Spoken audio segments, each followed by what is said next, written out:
Indonesian National Shipowners Association, INSA, atau Asosiasi Pengusaha Pelayaran mengungkapkan, kenaikan pajak pertambahan nilai, PPN, 12 di awal tahun 2025 bakal berdampak pada biaya kargo hingga operasional perusahaan. Sekretaris Umum DPP INSA Darmansyah Tanamas mengatakan, kebijakan PPN 12% ini akan menjadi beban bagi perusahaan pelayaran meskipun kenaikannya hanya 1% dibandingkan biaya PPN tahun ini sebesar 11%.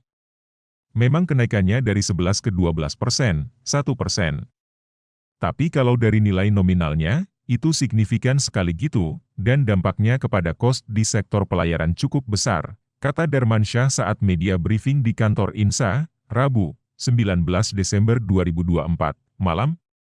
Meski begitu Darmansyah menyebut bahwa saat ini INSA belum bisa memastikan jenis kargo yang bakal berdampak terhadap kenaikan PPN 12%. Namun, dia memastikan bahwa kebijakan itu diyakini akan berdampak terhadap kenaikan biaya pengiriman.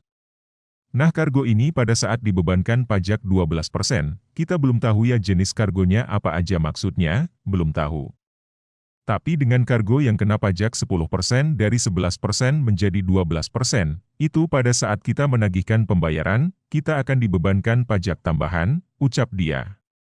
Nah, bagi pelayaran yang pajaknya final, ini akan jadi cost, dan ini juga akan menjadi beban bagi perusahaan pelayaran tentu, imbuhnya menegaskan Wakil Ketua Umum DPP INSA Novaye Mugijanto mengatakan, kenaikan PPN 12% diprediksi bakal berdampak pada komoditas barang jadi atau consumer goods.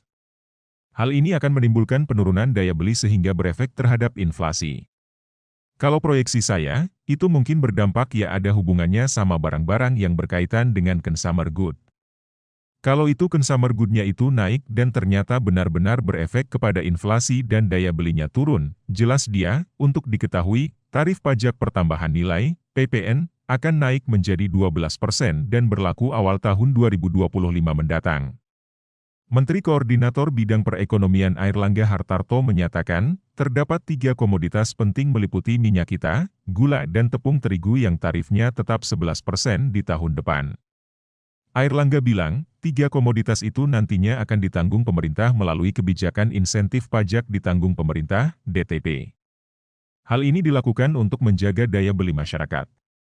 Dengan penerapan PPN 12% tersebut, pemerintah memberikan stimulus ataupun paket kebijakan ekonomi bagi rumah tangga berpendapatan rendah, itu PPN ditanggung pemerintah 1%, kata Airlangga dalam konferensi pers paket kebijakan ekonomi untuk kesejahteraan di Kemenko Perekonomian, Senin, 16 Desember 2024.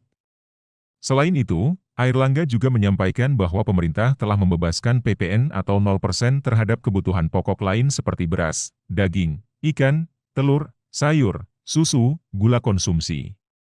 Jasa pendidikan, kesehatan, angkutan umum, tenaga kerja jasa keuangan, jasa asuransi, vaksin polio dan pemakaian air. Komoditas, itu seluruhnya bebas PPN.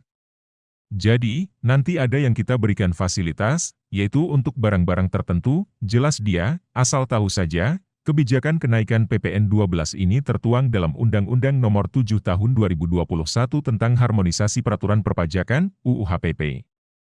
Terima kasih sudah nonton, jangan lupa like, subscribe, dan share ya!